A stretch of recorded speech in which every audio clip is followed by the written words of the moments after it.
ఓం నమ శివాయ. శ్రీ మాత్రే నమః. ఓం శ్రీ సాయిరామ్. అందరికీ నమస్కారం అండి. ఈరోజు నవంబర్ 20 కార్తీక అమావాస్య. మీరు ఏమి చేయకపోయినా పర్వాలేదు. రాత్రి 12 గంటల లోపు మందారం ఆకుతో ఇలా చేస్తే మీ కష్టాలు అప్పులన్నీ కూడా తీరి కుబేరులు అవుతారు. ఇక మీరు వద్దన్నా కూడా డబ్బు వస్తూనే ఉంటుందన్నమాట. ఎందుకు అంటే గనక కార్తీక అమావాస్య అనేది ఈ వీడియో నేను పెట్టేసరికి స్టార్ట్ అయిపోతుంది. అమావాస్య ఉదయం పూట ఏం చేయాలి అనేది నేను క్లియర్గా ఇంతకుముందుకు వీడియోస్లో అయితే చెప్పాను. అయితే ఈ వీడియో అనేది మీకు రాత్రి 12 గంటల లోపు ఎప్పుడు మీ కంట పడినా కూడా ఇమీడియట్గా మీరు ఈ చిన్న పరిహారం అనేది చేసుకోండి. మీకున్నటువంటి కష్టాలు, బాధలు, దరిద్రాలు, జాతక దోషాలు, శని దోషాలు, ఏలినాటి శని దోషాలు, అర్ధాష్టమ శని దోషాలు, రాహు కుజ దోషాలు, సర్పదోషాలు, ఆర్థిక ఇబ్బందులు, అనారోగ్య సమస్యలు, ఇంటిని పట్టి పీడిస్తున్న నరదిష్టి, నరఘోష, ప్రతి ఒక్కటి కూడా సకల దరిద్రాలు కూడా తొలగిపోతాయి అన్నమాట. అయితే ఇంతకీ ఈ యొక్క అమావాస్య రోజు రాత్రి 12 గంటల లోపు ఏం చేయాలి అన్నది చెప్తాను. జాగ్రత్తగా వినండి. మీరు పగలు అంటే ఇప్పుడు ఉదయం స్టార్ట్ అయిన దగ్గర నుంచి మధ్యాహ్నం లోపు ఏమి చేసినా చేయకపోయినా కానీ మధ్యాహ్నం తర్వాత అంటే 3 గంటల తర్వాత నుంచి ఇప్పుడు చెప్పేదైతే స్టార్ట్ చేసుకోండి. చక్కగా మీరు ఉదయం చేసినట్లయితే వాటిని స్కిప్ చేసేయండి. ఒకవేళ ఉదయం చేయనట్లయితే గనక ఇప్పుడు నేను చెప్పే అయితే ఫాలో అవ్వండి. చక్కగా మీరు ఇల్లు వాకిలు అన్నీ కూడా శుభ్రం చేసుకోండి. తర్వాత రాళ్ళ ఉప్పు కలిపిన నీటితోటి ఇల్లంతా కూడా శుద్ధి చేసుకోండి. ఉప్పు కలిపిన నీటితోటి ఇంటిని శుభ్రం చేయడం వలన అమావాస్య రోజు ముఖ్యంగా మన ఇంట్లో ఉన్నటువంటి నరదిష్టి, నరఘోష, అంతేకాకుండా నకారాత్మక శక్తులు, శక్తులు, మూలలో దాగి ఉన్నటువంటి జ్యేష్ఠాదేవి, ఇవన్నిటిని కూడా తుడిచినప్పుడు వచ్చే మురికి నీటి రూపంలో బయటకు వెళ్ళిపోతాయి అన్నమాట. కాబట్టి ఖచ్చితంగా కూడా మీరు ఉప్పు కలిపిన నీటితోటి ఇంటిని అయితే శుభ్రం చేసుకోవాలి. తర్వాత బయట వాకిలు కూడా నీట్గా 4-4.5 కలర్ చెమ్మేసేసి సన్న ముగ్గు పెట్టుకోండి. ఈ విధంగా పెట్టుకున్న తర్వాత ఒకవేళ మీరు ఉదయం పూట ఇంటి గడపలకి కనుక పసుపు రాసి కుంకుమ బొట్లు పెట్టుకుంటే సరిపోతుంది.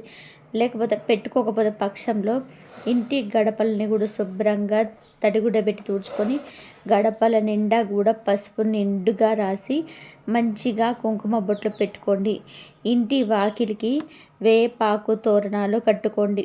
ఇది సంధ్యా సమయంలో చేయాల్సినటువంటి పూజ గురించి చెప్తున్నానండి. అమావాస్య అంటేనే మనకి లక్ష్మీదేవికి ఎంతో ప్రీతికరమైన రోజు. నార్మల్ రోజులలో అమావాస్యకు కార్తీక అమావాస్యకు ఎంతో తేడా ఉంటుంది. కార్తీక అమావాస్య రోజు శివకేశవుల యొక్క అనుగ్రహంతో పాటుగా లక్ష్మీదేవి యొక్క కటాక్షం కూడా తోడవుతుందన్నమాట. కాబట్టి విడి రోజులలో చేసుకునే పరిహారాల కంటే కూడా కార్తీక అమావాస్య రోజు చేసుకునే పరిహారాలకి అత్యంత శక్తి అనేది ఉంటుందన్నమాట. ఎన్నో అతీంద్రియమైన శక్తులతోటి ఈ యొక్క కార్తీక అమావాస్య ఈ సంవత్సరం మనకి వస్తుంది. మళ్ళీ ఇదే అమావాస్య రావాలి అంటే కొన్ని వందల సంవత్సరాలు ఎదురు చూడాలి. కాబట్టి ఈ యొక్క చిన్న పరిహారం మందారాకుతో చేసుకోవడం వలన మీకున్నటువంటి సమస్యలనేటివి చాలా వరకు కూడా అని చెప్పలేని చిన్న మాటే 100కు 1000% కూడా పూర్తి సమస్యలు అనేటివి తీరిపోతాయి. కాకపోతే మీరు నేను చెప్పింది ప్రతిదీ కూడా నమ్మకంతో చేసుకోండి. ఇక గడపలకి పసుపు రాసి కుంకుమ బొట్లు ఇవన్నీ కూడా పెట్టుకున్న తర్వాత మీరు మంచిగా స్నానం చేసుకోండి. ఒకవేళ ఉదయం తల స్నానం చేసినట్లయితే సాయంత్రం పూట అవసరం లేదండి.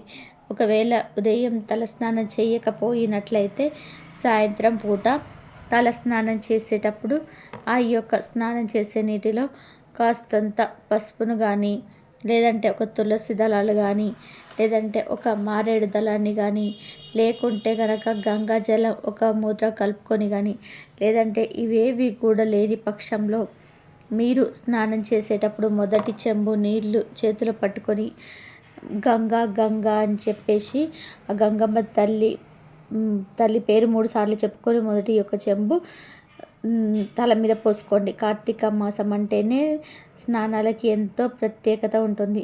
కార్తీక స్నానానికి ఎంతో విలువ ఉంటుంది. ఎందుకంటే మనని పట్టి పీడిస్తున్న దరిద్రాలు, మనం ఆవహించిన నరఘోష, నరదిష్టి ఇవన్నీ కూడా, నరుల ఏడుపు ఇవన్నీ కూడా తొలగిపోవడానికి కార్తీక స్నానం అద్భుతంగా ఉపయోగపడుతుంది. కాబట్టి ఈ విధంగా మీరు స్నానం చేయడం వలన నదీ స్నానం చేసినంత పుణ్య ఫలితం అయితే దక్కుతుందన్నమాట. ఈ విధంగా స్నానం చేసిన తర్వాత ఎట్టి పరిస్థితుల్లో కూడా మీరు నలుపు రంగు వస్త్రాలు ఈరోజు వేసుకోకూడదు. ఇంకా మిగతా రంగులో వస్త్రాలు ఏవైనా సరే వేసుకోవచ్చు. ముఖ్యంగా ఈ యొక్క కార్తీక అమావాస్య మనం శనీశ్వరుడికి కూడా ప్రత్యేకించి నమస్కరించుకోవాలి. మీరు తినేటప్పుడు అన్నంలో మొదటి ముద్ద కాకికి పెట్టి ఓం శనీశ్వరాయ నమః, ఓం శనీశ్వరాయ నమః అనే యొక్క మంత్రాన్ని 3 సార్లు పఠించి కాకికి ఒక ముద్ద అన్నం పెట్టినట్లయితే కనుక మీరు అనుభవిస్తున్న శని దోషాల నుంచి చాలా వరకు కూడా బయటపడవచ్చు. అంతేకాకుండా ఈరోజు ప్రత్యేకించి శివాలయంలో 365 ఒత్తులు గతంలో మీరు అంటే ఈ యొక్క నెలలో కార్తీక మాసంలో పౌర్ణమి రోజు మిగిలిన సోమవారాల రోజు చాలామంది వెలిగించుకుంటూ ఉంటారు. ఒకవేళ మీరు వెలిగించుకోని పక్షంలో కార్తీక అమావాస్య రోజు కూడా మీరు 365 ఒత్తులు వెలిగించుకోవచ్చు. ఈరోజు ఉపవాసం ఉండడం చాలా మంచిది. ఉపవాసం ఉన్నవారు సాయంత్రం పూట 365 ఒత్తులు శివాలయం ప్రాంగణంలో వెలిగించుకోవచ్చు. ఒకవేళ ఉపవాసం లేని వారు మాత్రం ఉదయం సమయంలో భోజనం తినకముందే 365 ఒత్తులనేవి వెలిగించుకోవాలి. ఈరోజు శనీశ్వరుడికి తైలాభిషేకం చేసుకోవడం, శనీశ్వరుడికి ఇష్టమైన నువ్వులు బెల్లం కలిపి నైవేద్యాన్ని సమర్పించడం, పితృదేవతలకు తర్పణాలు అర్పించడం కూడా ఎంతో పుణ్యాన్ని మనకు ప్రసాదిస్తుందన్నమాట. అంతేకాకుండా ఈరోజు ఈశ్వరుడికి అభిషేకాలు చేయించుకోవడం అంటే మనకి బోలా శంకరుడు అభిషేక ప్రియుడు. కాబట్టి మీరు ఒకవేళ ఇంట్లో పూజ చేసుకునేటప్పుడు శివుడి పార్వతీ చిత్రపటాన్ని చక్కగా మీరు అష్టపద్మాలతోటి అంటే 8 రకాల పుష్పాలతోటి శివుడికి ఇష్టమైన పువ్వులు తెల్ల జిల్లేడు, బిల్వదళం, అంతేకాకుండా శంఖ పుష్పాలు, తెల్ల మల్లె పూలు, సన్నజాజులు, విరజాజులు ఇలా మీ దగ్గర ఏవైతే అందుబాటులో ఉంటాయో ఆ పుష్పాలతోటి శివుడి యొక్క చిత్రపటాన్ని, శివకేశవుల యొక్క చిత్రపటాన్ని, లక్ష్మీదేవిని ఇలా మీ యొక్క దేవుని మందిరంలో ఉన్న ప్రతి చిత్రపటాన్ని కూడా అలంకరించుకోండి. ఇక మనం మందార ఆకు గురించి చెప్పుకుంటున్నాం కాబట్టి మందారం ఆకుకి, మందార చెట్టుకి ఎంతో ప్రత్యేకత ఉంటుంది. సాక్షాత్తు ప్రతి ఒక్కరి ఇంట్లో కూడా మందార చెట్టు ఉంటే గనక లక్ష్మీదేవి మనకి ఇంట్లో ఉన్నట్టే లెక్క. ఎవరి ఇంట్లో అయితే మందార చెట్టు ఉంటుందో ఆ చెట్టు నిండా కూడా పూలు పూసినట్లయితే మన ఇంట్లో సంతోషాలు అంత నిండుగా ఉంటాయని చెప్పి అర్థం. అంతేకాకుండా మనకున్న ఆర్థిక ఇబ్బందులన్నీ కూడా తొలగిపోతాయని కూడా అని అర్థం. అంతేకాకుండా మనకి ఏవైతే ముఖ్యమైన పనుల మీద బయటకి వెళ్ళేటప్పుడు మందారం చెట్టును తాకి కనుక వెళ్ళినట్లయితే మనం అనుకున్న పనులన్నీ కూడా సక్రమంగా నెరవేరుతాయి. కాబట్టి మందారం చెట్టును మనం దేవతా వృక్షంగా భావించాలన్నమాట. కాబట్టి ఇందులో ఉండే ఆకులు కానీ పువ్వులు కానీ ఎంతో పవిత్రమైనవి. ఈ యొక్క కార్తీక అమావాస్య రోజు సంధ్యా సమయంలో పెట్టే దీపానికి కూడా ఎంతో ప్రత్యేకత ఉంటుంది. ముఖ్యంగా మనం ఉదయం పూట చేసుకునే దీపారాధన కంటే కూడా సంధ్యా సమయంలో చేసుకునే దీపారాధనకు లక్ష్మీదేవి యొక్క వారి ఇంట అడుగు పెడుతుంది. ఎందుకంటే అమావాస్య రోజు సాయంత్రం సమయంలో అంటే సంధ్యా సమయంలో ఆ తల్లి గడపను కూడా తిరుగుతూ ఎవరి ఇంట్లో అయితే ప్రశాంతకరమైన వాతావరణం ఉంటుందో, ఎవరి ఇంట్లో అయితే ఆడపిల్ల కన్నీరు కాచకుండా ఉంటుందో, ఎవరి ఇంట్లో అయితే గొడవలు పడకుండా ఉంటారో, ఎవరి ఇంట్లో అయితే ప్రశాంతత ఉంటుందో ఆ ఇంట్లో లక్ష్మీదేవి అడుగు పెడుతుంది. అంతేకాకుండా ఇంటి వాకిలి అందంగా ఎవరి గుమ్మం అయితే అలంకరించి ఉంటుందో ఆ ఇంట కూడా లక్ష్మీదేవి అడుగు పెడుతుందన్నమాట. కాబట్టి ఈరోజు ప్రత్యేకించి ఉపవాసాలు ఉండేవాళ్ళు కూడా శివాలయానికి వెళ్ళి శివాలయంలో రావి చెట్టు కింద ఒక చెంబడు నీళ్లు పోసి పసుపు కుంకుమ వేసి పూజ చేసుకొని రావి చెట్టు కింద ఆవు నేతితో దీపాన్ని వెలిగించుకోవడం వల్ల కూడా మీకున్నటువంటి కర్మ దోషాలు, జాతక దోషాలు, ఏలినాటి శని దోషాలన్నీ కూడా తొలగిపోతాయి. అదేవిధంగా ఉసిరి చెట్టు కింద కూడా ఒక చెంబెడు నీళ్లు పోసి కాస్తంత పసుపు కుంకుమ వేసి బియ్యం పిండితో ముగ్గు వేసి గౌరమ్మని చేసుకొని ఆ యొక్క గౌరమ్మ ముందు కూడా మీరు ఆవు నేతితో కూడా దీపారాధన చేసుకోవడం వలన మీకు ఎంతో పుణ్య ఫలితం అనేది దక్కుతుంది. ఈ అమావాస్య రోజు చేసే స్నానానికి కానీ, చేసే పరిహారానికి కానీ, పెట్టే దీపానికి కానీ, చేసే అభిషేకానికి కానీ 1000 రెట్ల ఫలితం అనేది వస్తుంది. ఒకవేళ మీ ఇంట్లో శివలింగం ఉంటే గనక ఈ యొక్క అమావాస్య రోజు సంధ్యా సమయంలో ఉపవాసం ఉన్నవారండి. ఎందుకంటే భోజనం చేసిన తర్వాత అభిషేకం చేయకూడదు. కాబట్టి ఉపవాసం ఉన్నవారు మాత్రం శివుడికి పాలతోటి కానీ, పంచామృతాలతో కానీ, పండ్ల రసాలతో కానీ, పంచదారతో కానీ, అన్నంతో కానీ, ముఖ్యంగా అన్నంతో కానీ అభిషేకం కనుక చేసినట్లయితే మీకున్నటువంటి అన్ని రకాల కర్మ పాప దోషాలన్నీ కూడా తొలగిపోయి మీకు మంచి ఆరోగ్యంతో పాటు చేస్తున్న పనులలో వృద్ధి అనేది లభిస్తుందన్నమాట. ముఖ్యంగా ఈరోజు కుదిరినట్లయితే ప్రతి ఒక్కరు కూడా శివాలయంలో అన్నాభిషేకం చేసే ప్రయత్నం అయితే చేయండి. దీని వలన ఎంతో పుణ్య ఫలితం అనేది దక్కుతుంది. అయితే ఈరోజు మీరు మందార ఆకుతో చేయాల్సిన పని ఏంటో చెప్తాను, జాగ్రత్తగా వినండి. ఈరోజు మీరు రాత్రి 11 గంటల లోపు 12 గంటల లోపు అయితే ఈ వీడియో అయితే మీ కంట పడింది అంటే కనుక నిజంగా అదృష్టమేనండి. ఏమీ లేదు, చక్కగా మీరు ఇంట్లో పూజా కార్యక్రమం అంతా కూడా ముగించుకున్న తర్వాత అంటే 6 గంటలకల్లా మీరు సంధ్యాదీపం పెట్టుకుంటారు. అదేవిధంగా గడప ముందు కూడా ఇరువైపులా కూడా మంచిగా మీరు 2 దీపాలను పెట్టుకోండి ముగ్గు వేసుకొని. తర్వాత మీరు మంచిగా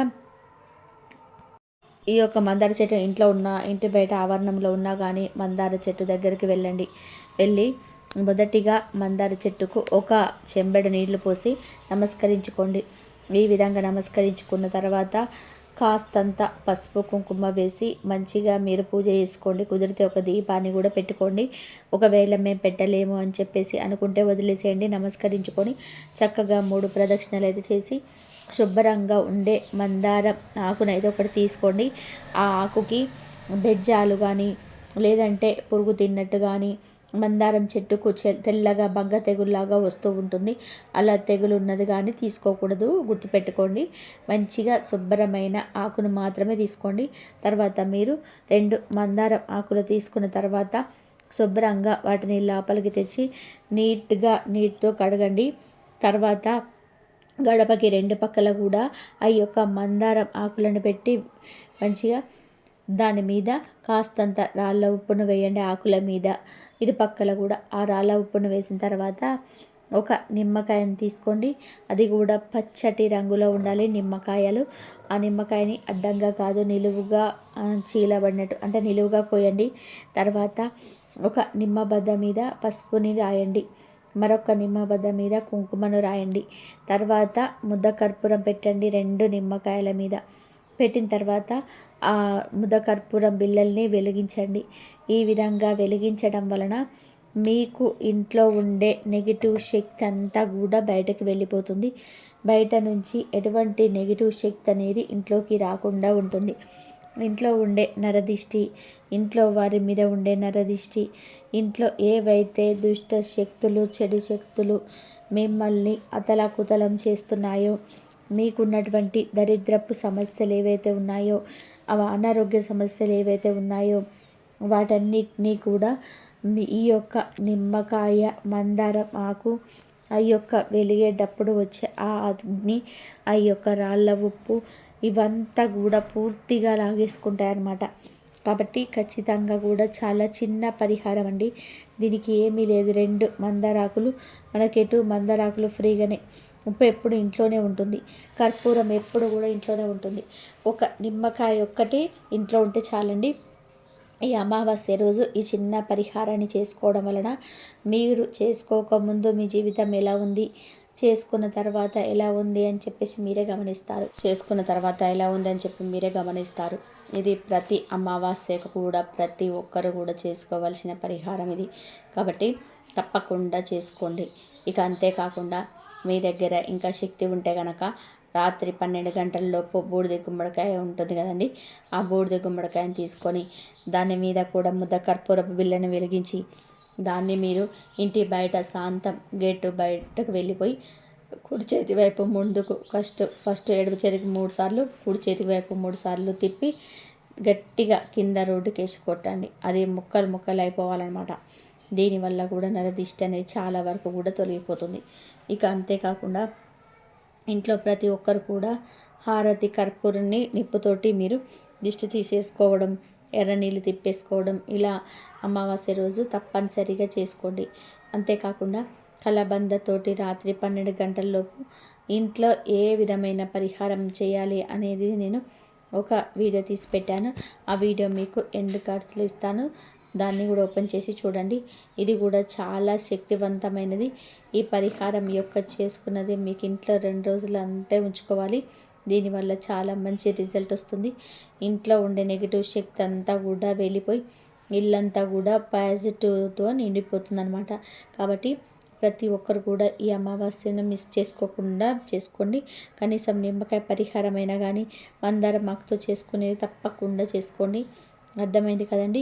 మరి ఈరోజు ఈ వీడియో మీ అందరికీ కూడా నచ్చింది అని చెప్పి అనుకుంటున్నాను. నచ్చింది అనిపిస్తే వీడియోకి ఒక లైక్ ఇవ్వండి. లైక్ ఇచ్చిన వెంటనే హైప్ వస్తుంది, హైప్ ఇవ్వండి. మొదటిసారి మన ఛానల్లోకి వచ్చినట్లయితే మన ఛానల్ని సబ్స్క్రైబ్ చేసుకొని సపోర్ట్ అయితే చేయండి. మరొక మంచి వీడియోతో మళ్ళీ కలుసుకుందాం. అంతవరకు కూడా ఆ పరమేశ్వరుడు ఆశీస్సులు మీ పైన మీ కుటుంబం మీద ఉండాలని మనస్ఫూర్తిగా కోరుకుంటున్నాను.